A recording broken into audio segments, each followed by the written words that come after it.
Penyidikan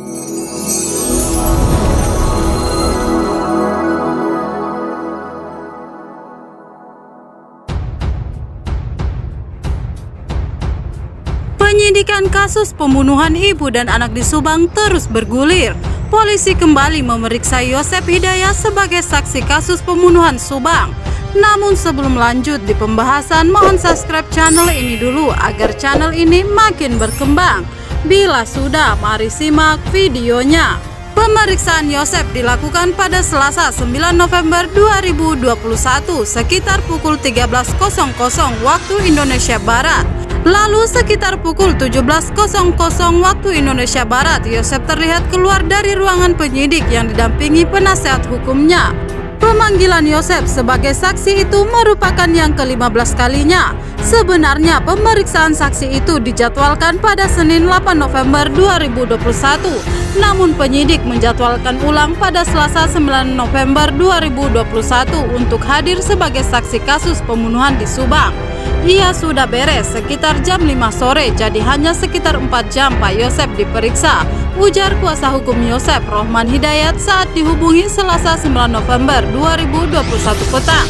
Rohman Hidayat menjelaskan pertanyaannya yang diajukan penyidik hanya sedikit karena cuma memberikan tambahan berita acara pemeriksaan atau bab, sehingga tak ada kesulitan untuk Yosep menjawab semua pertanyaan penyidik.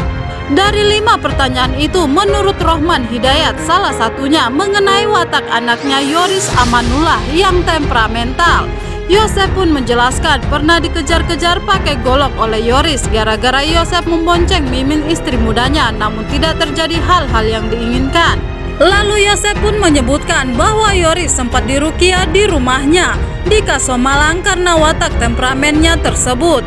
Namun setelah diruqyah, Yoris sudah baikan, tidak seperti dulu lagi. Karena itulah almarhumah Tuti Suhartini meminta Yosep agar mengobati sikap temperamen anaknya dengan cara ruqyah. Jadi yang meminta ruqyah itu adalah almarhumah Ibu Tuti Suhartini, dan itu ditanyakan penyidik kepada Yosep.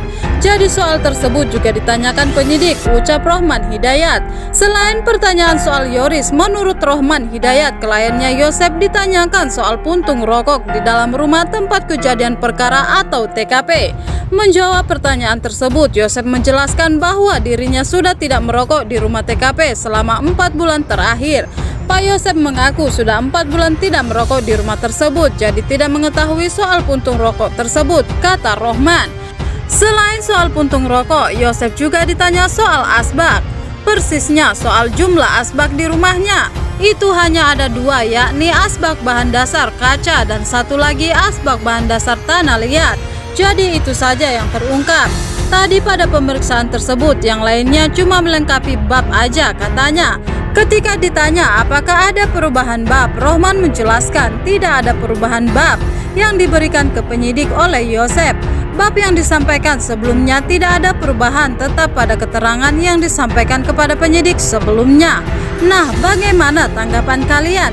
Jangan lupa like, komen, dan tekan tombol subscribe-nya. Terima kasih sudah nonton video ini. Sampai jumpa di video pembahasan selanjutnya.